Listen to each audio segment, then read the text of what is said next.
राधे राधे दोस्तों, जय श्री कृष्णा। स्वागत है आपका हमारे चैनल पर। आज की इस वीडियो में हम संतान सप्तमी की कथा आप सभी को सुनाने जा रहे हैं। तो दोस्तों, प्रेम पूर्वक पूरी कथा जरूर सुनिएगा। हिंदू धर्म में प्रमुख त्योहारों में से एक है संतान सप्तमी। इस व्रत को महिलाएं संतान प्राप्ति, जिन्हें पुत्र या पुत्री नहीं है वह संतान प्राप्ति के लिए करती हैं, और जिनकी संतान है वह उनकी लंबी उम्र और उनके जीवन में सुख संपत्ति के लिए करती हैं। हिंदू पंचांग के अनुसार संतान सप्तमी का व्रत भाद्रपद मास के शुक्ल पक्ष की सप्तमी तिथि को रखा जाता है, और आज ही भाद्रपद मास के शुक्ल पक्ष की सप्तमी तिथि है।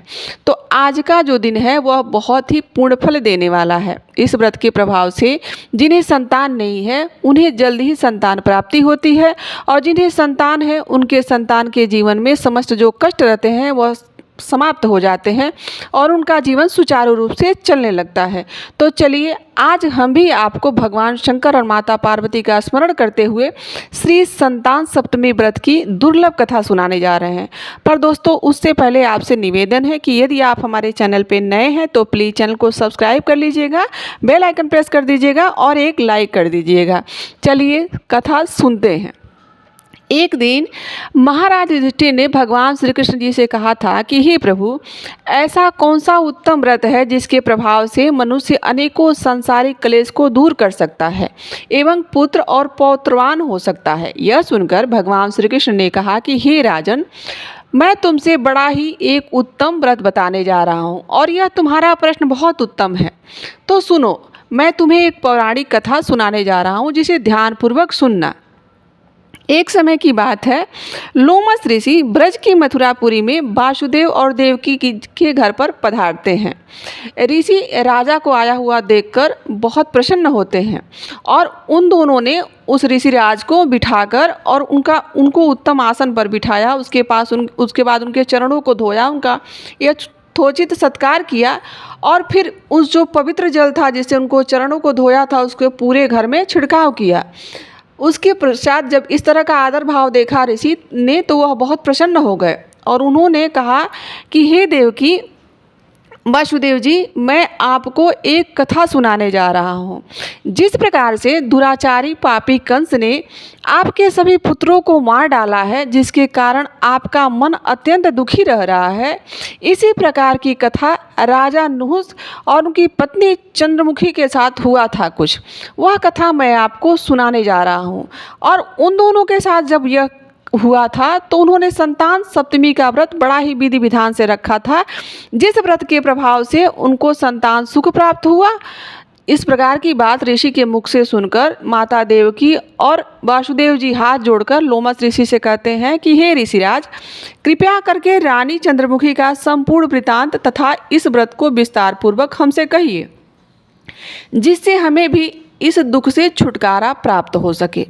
लोमस ऋषि पुनः कहते हैं कि हे देवकी, अयोध्या में एक राजा थे जिनका नाम था नुहुस।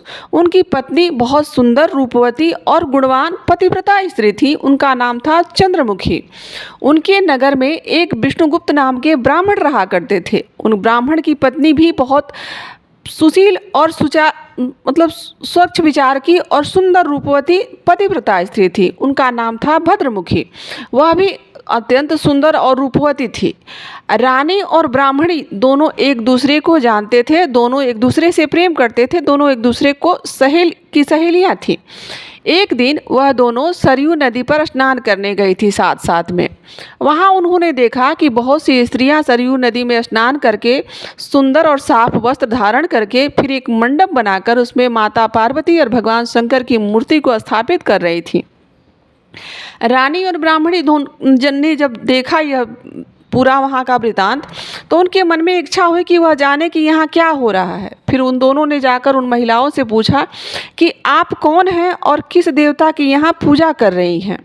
यह सुनकर जो वहाँ स्त्रियाँ थीं उन्होंने बताया कि आज संतान सप्तमी है और हम संतान सप्तमी का व्रत कर रहे हैं और भगवान शंकर और माता पार्वती का पूजन कर रहे हैं।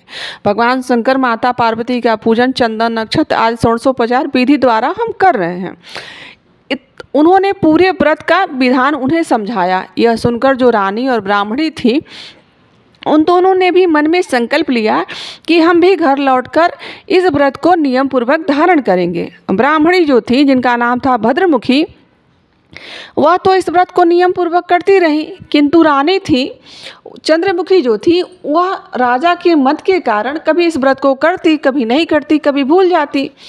इस कारण से जब समय बीता और दोनों की मृत्यु हो गई और उनका पुनर्जन्म हुआ, तो जो रानी थी उनका पुनर्जन्म एक बंदरिया के रूप में हुआ और जो ब्राह्मणी थी उनका जन्म एक मुर्गी की योनि में हुआ। परंतु ब्राह्मणी मुर्गी होने के पश्चात भी वह अपने पुनर्जन्म को भूल नहीं पाई थी और वह भगवान शंकर और माता पार्वती का सदैव स्मरण किया करती थी। उधर जो रानी, जो उनका पुनर्जन्म बंदरिया के रूप में हुआ था, वह अपने पिछले जन्म को भूल चुकी थी और कुछ समय बाद फिर समय बीता तो दोनों की मृत्यु हो गई और फिर उन्होंने तीसरा जन्म लिया।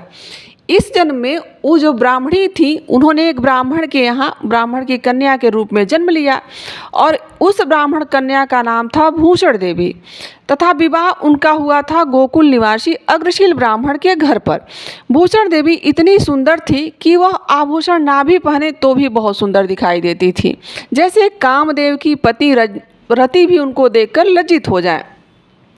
भूषण देवी के अत्यंत सुंदर, सर्वगुण संपन्न और चंद्रमा के समान धर्मवीर, कर्मनिष्ठ, सुशील स्वभाव वाले 8 पुत्र उत्पन्न हुए थे इस जन्म में और यह सब शिवजी के व्रत के पुनीत का फल था।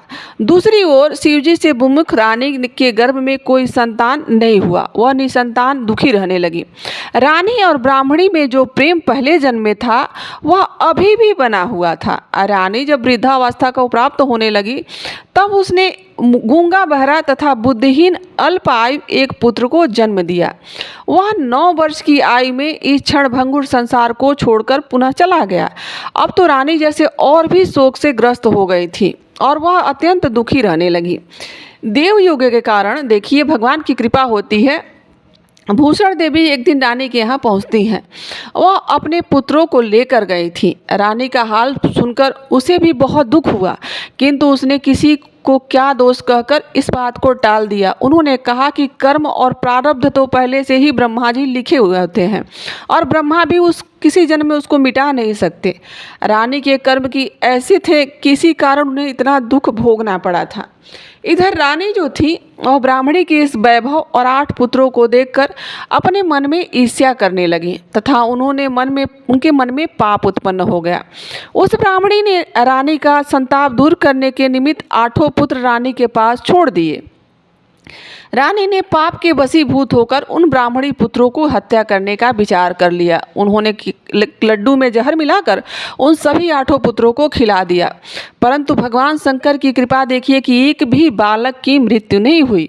यह देखकर तो रानी जैसे और भी आश्चर्यचकित हो गई। उन्होंने इस रहस्य का पता लगाने के लिए मन में ठान लिया।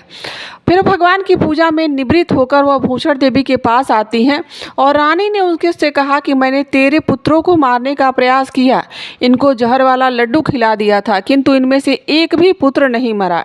तूने ऐसे कौन से दान पुण्य व्रत किए हैं जिसके कारण तेरे यह पुत्र नहीं मरे और तू नित्य नए सुख भोग रही है। तेरा भाग्य बड़ा ही प्रबल है, तेरा बड़ा सौभाग्य है।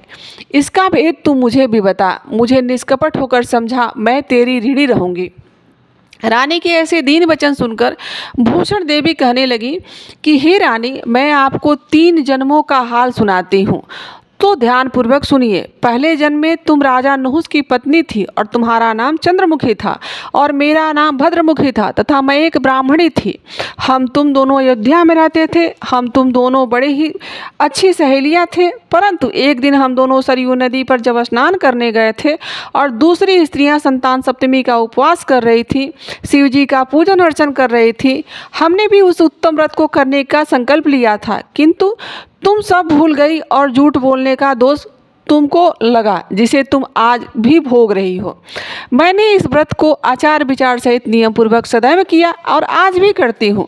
दूसरे जन्म में भी तुमने बंदरिया का जन्म लिया तथा मुझे मुर्गी की योनि प्राप्त हुई, परंतु भगवान शंकर की कृपा से इस जन्म में भी मुझे उस व्रत का ज्ञात रहा और मैं इस जन्म में भी वह व्रत नहीं भूली और निरंतर उस व्रत को नियमानुसार मुर्गी की योनि में भी मैं करती रही, परंतु तुमने बंदरिया के जन्म में भी सब कुछ भुला दिया था। मैं तो समझती हूँ कि तुम्हारे ऊपर यह जो भारी संकट है उसका एकमात्र यही निवारण है कि तुम कोई इसका कारण नहीं हो सकता दूसरा, इसलिए मैं तुमसे कहती हूँ कि तुम संतान सप्तमी का व्रत पुनः विधि विधान से करना प्रारंभ कर दो, जिससे तुम्हारा यह संकट दूर हो जाएगा। आगे लोमस ऋषि देवकी जी को समझाते हुए कहते हैं कि हे देवकी, ब्राह्मणी के मुख से निकले अपने पूर्व जन्म की कथा तथा संकल्प इत्यादि सुनकर रानी को पुरानी बातें स्मरण होने लगी। उसके पश्चात ब्राह्मणी उनके चरणों में गिर पड़ी और क्षमा याचना, वह रानी जो थी वह ब्राह्मणी के चरणों में गिर पड़ी और क्षमा याचना करने लगी। उसके पश्चात भगवान शंकर और माता पार्वती से प्रार्थना करने लगी कि हे भगवान, मुझे क्षमा कर दीजिए, मुझे अज्ञानता बस इस व्रत का ज्ञात नहीं रहा, इस कारण से मैंने इतना बड़ा अपराध कर दिया था। उसके पश्चात उस दिन से रानी ने नियमानुसार संतान सप्तमी का व्रत किया, जिसके प्रभाव से रानी को संतान सुख मिला तथा संपूर्ण सुख भोग कर रानी शिवलोक को चली गई। भगवान शंकर के इस व्रत का ऐसा प्रभाव है कि पथभ्रष्ट मनुष्य भी इस पथ पर अग्रसर हो जाता है और अनंत ऐश्वर्य को भोग कर मोक्ष को प्राप्त कर लेता है।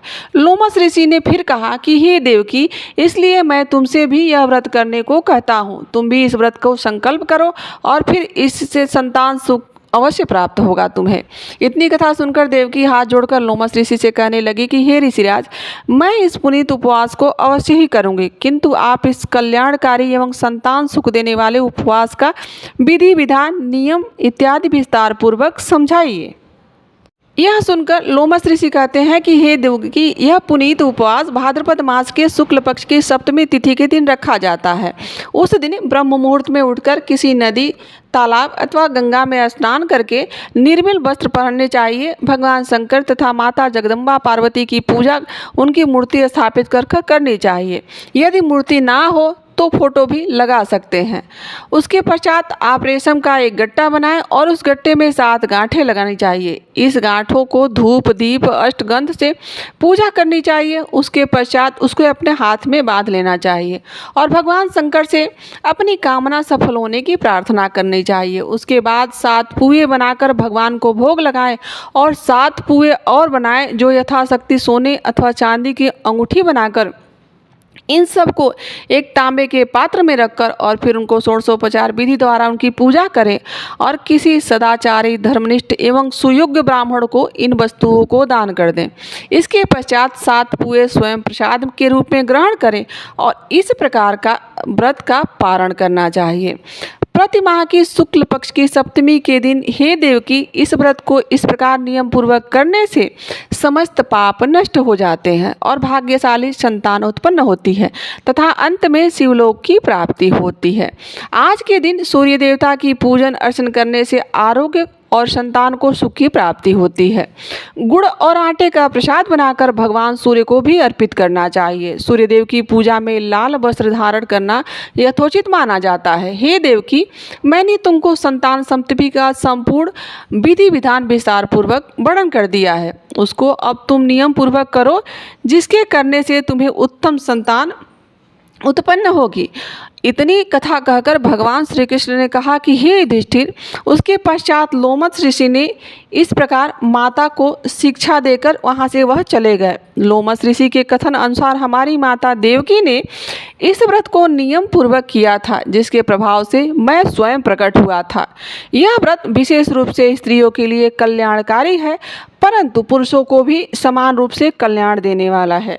संतान सुख देने वाला और समस्त पापों का नाश करने वाला यह उत्तम व्रत है, जिसे स्वयं भी करें और दूसरों को भी बताना चाहिए। इसके नियम और विधि विधान, नियम पूर्वक जो कोई भी इस व्रत को करता है और भगवान शंकर एवं माता पार्वती की सच्चे मन से आराधना करता है, वह अमर पथ को प्राप्त करता है और अंत में शिवलोक को चला जाता है। तो दोस्तों, यह थी संतान सप्तमी से जुड़ी हुई कथा। आशा करती हूँ कि आपको यह वीडियो अच्छी लगी होगी और यहाँ तक बने रहने के लिए आप सभी का दिल से आभार। मिलते हैं किसी ऐसी कथा, कहानी और जानकारी के साथ। अभी के लिए बस इतना ही। राधे राधे, जय श्री कृष्णा।